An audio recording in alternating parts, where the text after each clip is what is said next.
Hey guys, welcome back to the channel Nate's Pink Bookshelf. My name is Nate Denise for those of you who are new to the channel, and I post new videos every Wednesday and Friday, all about book related things obviously. And today's video is going to be my Autumn Readathon TBR. This is going to be hosted by, I'm going to look at my notes real quick, Mercy's Bookish Musings. And this is going to be a week-long thing. So it starts on October 20th and it ends on October 26th. So this goes from a Saturday to a Friday, and I'm super excited. It does take place towards the end of Spookathon, which I'm currently doing right now. I'm 4 days into Spookathon, and I've already completed 2 books, and I'm in the process of doing 2 books? Yes. I finished 2, and I'm in the process of reading 2.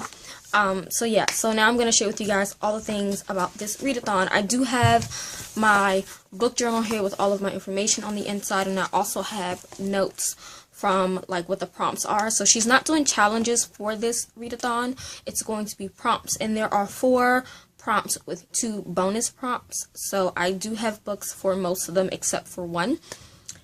So the first prompt is to read a gothic or a spooky book, and I'm not a horror person. I don't really care for spooky reads. That's just me. I'm just not into them. Thrillers, anything like, I'm not into those type of books. But I received this book from the author a while ago, the first and the second book, and I figured it was time to finally read this. This came out, when did this book come out? It was signed and everything. Like, this is crazy.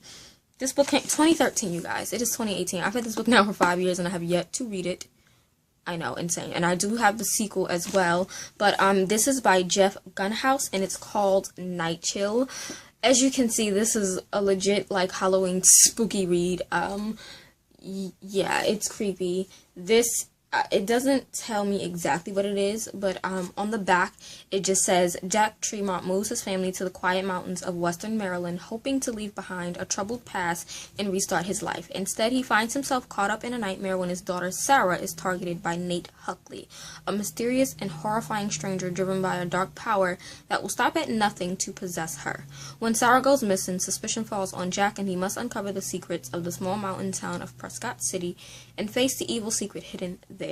As he digs further, he learns that a conspiracy reaches more deeply than he would have imagined. Finally, he will have to face the questions. What is a father willing to do to save his child? The answer, anything. Anything at all. In the tradition of Stephen King and Dean Koontz, I think that's how you say his last name, Night Chill takes you on a wild ride and will have you double checking that your doors are locked at night. So I'm a little unprepared to read this book. I'm not, like I said, I don't really watch horror movies. I don't watch Nightmare on Elm Street. I don't watch any type of Freddy Krueger's, Jason's, none of that. I did see Freddy vs. Jason only because that was a funny movie. But yeah, so I am going to, my goal is to at least get through half of this book. I'm probably not going to complete it during the week, but half the book.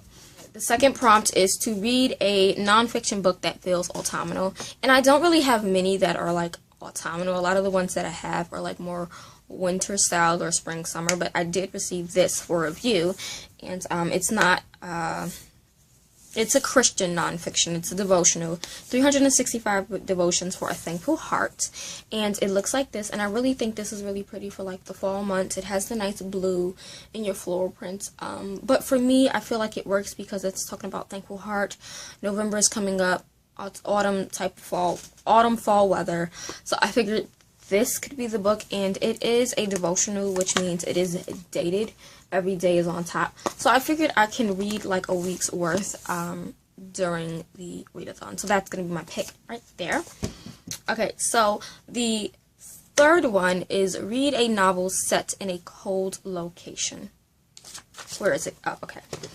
So, the book that I picked for that is one that I've really been wanting to read. I've been wanting to read from this author for a very long time. I own all of his ebooks. I have yet to read any of them. I've gotten a few art copies of his books through NetGalley. Still have yet to read them, but I'm determined to finally dive in because I hear so much about his work, and that's going to be Mark Lawrence, and I'm going to be reading Red Sister, which is one of his newest series, I guess it is. So yeah. Here's the cover up close, but Red Sister. I'm going to read that book. This is the first book in the Ancestors. I guess it's going to be a trilogy he has. It's Red Sister, Gray Sister, and the third one comes out next year, I believe. So I'm going to dive into that because it's set rather in like a cold time, I guess. Something with the world at this point in time is like on the brink of freezing over, I believe, from what I remember. So I'm picking that book. And then the fourth one is to read in historical fiction. And I have this one, which is Dark Metropolis by Jaclyn Dolamore. However, I did finish this already because I'm also reading this in the Spookathon, and I just finished it. So, I mean, kind of cheating, kind of not, but I did finish it. My thoughts on this book, it's a 3 for me, but I did pick this one, and I finished it already, so thumbs up. But that's going to be my historical fiction. This is a YA historical fiction with a little bit of dystopian aspects as well as paranormal magic in here. I don't really know how to explain this, but I will talk about it in my wrap-up. So that's that. And then the fifth one, which is kind of like the bonus, is to read a short story collection. And I'm picking yet again another book that I'm actually currently reading for the Spookathon. And this is actually the buddy read for the Spookathon, but it's going to be Toil and Trouble by Jessica Spotswood and Tess Sharpe. Now, in the last video for my Spookathon, I said Sharpe. I don't know what I was thinking, but it's Tess Sharpe. And this is 15 Tales of Women in Witchcraft. I am about 4 stories in so far. I don't know how to feel about it. It's okay. It's not what I thought it was. I will say it does dive into lesbian romance, which was cute. But with the 3 stories that I've completed, right now it's probably like a 2.5 for me. But yeah, Toil and Trouble is going to be my short story collection that I'm going to be reading. And then the 6th one also goes back to the 3rd prompt, which the 3rd prompt was read a novel set in a cold location. So the 6th one is to read an adult novel about a young female protagonist. And again, from what I've researched and read about, Red Sister by Mark Lawrence really follows behind a young girl who's an orphan. I don't know if she's 9 or something like that. I really don't remember. But yeah, she's a little girl. And compared to me, I'm 27, so anybody younger than 27 for me will be a young female. So this one will work for 2 of the prompts. But yeah, that is it. So for my spooky gothic read, I am going to be reading Night Chill. I am freaking out. My goal is to get through at least half of this book. This book is a total of, let's see, 427 pages. I want to get halfway. So if I get past 200 pages, I'll be satisfied with that, because that'll mean that I'm, into it. So that's the first one. My non-fictional autumnal read is going to be 365 Devotions for a Thankful Heart. I just want to read the days for the week of the Readathon, so I'm going to dive into that. The next book is going to be my historical fiction read, which is Dark Metropolis by Jaclyn Dolamore, which I already completed, which is kind of a cheat, but it's okay. I'm going to let it rock out because, yeah, we have that. For a novel set in a cold location, as well as a novel about a young female protagonist, I will be doing Red Sister by Mark Lawrence, which I'm so excited to get into this. I know that there's a lot of blood, guts, and action. I'm not sure if there is lesbian romance in this. I've heard from some people watching their reviews there is. I'm not 100% sure, but I'm super excited to dive into this, and I'm really finally getting to his work, because like I said, I own all of his books, just never read them yet, so this will be the first one. And apparently this is very different from his other works, so yes, we have that.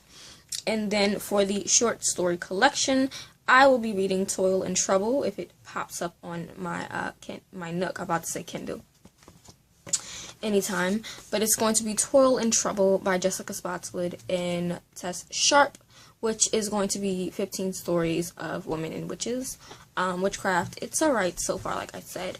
But that's pretty much my TBR. That is a total of, what, 1, 2, 3, 4, 5 books in 7 days. Kind of the same amount from the Spookathon TBR that I posted. But yeah, if you are joining in on this, let me know. I will also link the video down below to the original content from Mercy's Bookish Musings. I'm not sure if her name is Mercy. I don't know, but I do like her channel a lot, and decided to take part in a lot more readathons. And I think that's it for this video. So let me know what you guys will be reading if you're joining along on the readathon. And the hashtag for the readathon is Autumn Readathon. So yeah, thanks for watching. Bye.